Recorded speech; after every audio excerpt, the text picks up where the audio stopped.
आज का हमारा नया टॉपिक है चंद्रगुप्त मौर्य का जीवन।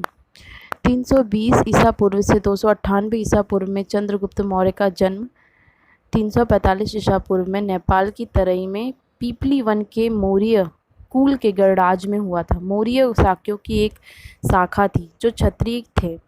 चंद्रगुप्त मौर्य के माता पिता के बारे में ठीक पता नहीं चलता है, किंतु बौद्ध ग्रंथ महावंश से ज्ञात होता है कि चंद्रगुप्त मौर्य जिस समय अपने माता के गर्भ में था उसी समय उसके पिता की हत्या एक शक्तिशाली राजा ने कर दी और उसके राज्य को छीन लिया।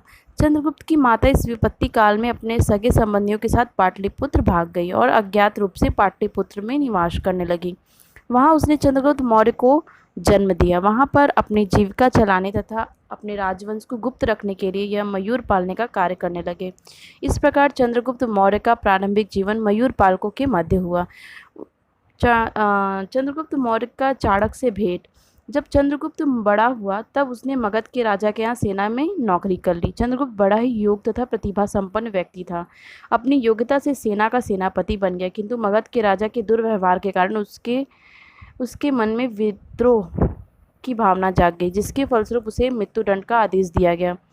उन दिनों मगध के नंद वंश का राजा घनानंद शासक कर रहा था। अपने प्राणों की रक्षा करने के लिए चंद्रगुप्त मगध के राज्य से भाग निकला और उसने नंद वंश का विनाश करने का संकल्प कर लिया। उसे इस कार्य में सहायता चाणक्य से प्राप्त हुई, जो किसी धार्मिक अनुष्ठान में अवसर पर नंद राजा घनानंद से अपमानित हुआ था। इस पर चाणक्य ने शिखा खोलकर नंद वंश का सर्वनाश करने की शपथ ली थी। अपने प्रतिशोध के माध्यम के रूप में चंद्रगुप्त को पाकर चाणक्य बहुत प्रसन्न हुआ।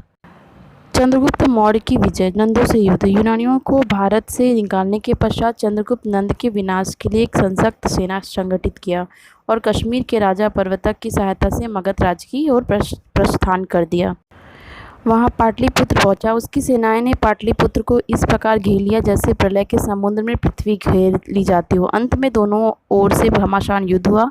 इस युद्ध में घनानंद अपने वंश के साथ मारा गया। राजा पर्वतक ने मगध साम्राज्य का आधा भाग हड़पने का प्रयास किया। इस भीषण स्थिति में चाणक्य ने चंद्रगुप्त की मदद की। उसने अपनी कूटनीति द्वारा पर्वतक और उसके पुत्र मलयकेत का वध करा दिया। इस प्रकार समस्त मगध पर चंद्रगुप्त का अधिकार हो गया। इस प्रकार चाणक्य की सहायता से 322 ईस्वी पूर्व में चाणक्य ने चंद्रगुप्त मौर्य का राज्याभिषेक कर दिया। इस प्रकार 322 ईस्वी पूर्व में मौर्य वंश की स्थापना हुई। सेल्यूकस से युद्ध हुआ था। चंद्रगुप्त मौर्य का दूसरा युद्ध सेल्यूकस के साथ हुआ था। सेल्यूकस सिकंदर का सेनापति था। सिकंदर की मृत्यु के पश्चात 306 ईस्वी पूर्व में सेल्यूकस यूनान के सिंहासन पर बैठा।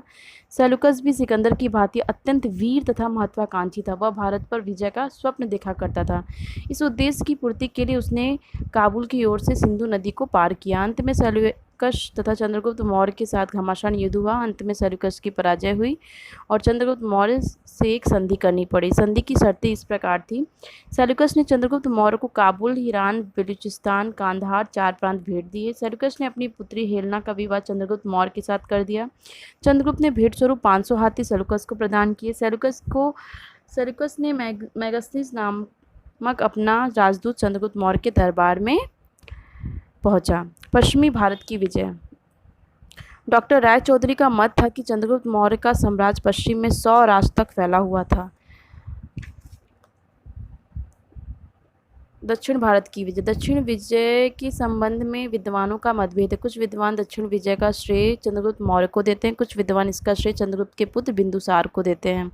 चंद्रगुप्त ने 6 लाख सैनिकों की सहायता से संपूर्ण भारत को सेंध डाला था। साम्राज्य विस्तार। उपयुक्त विवेचन से यह स्पष्ट होता है कि चंद्रगुप्त मौर्य का सम्राट उत्तर पश्चिम में हिंदुकुश पर्वत से बंगाल तक तथा हिमालय से दक्षिण भारत से मैसूर तक फैला हुआ था। इस प्रकार चंद्रगुप्त मौर्य ने भारत के अधिकांश भाग पे अपना कब्जा जमा लिया था।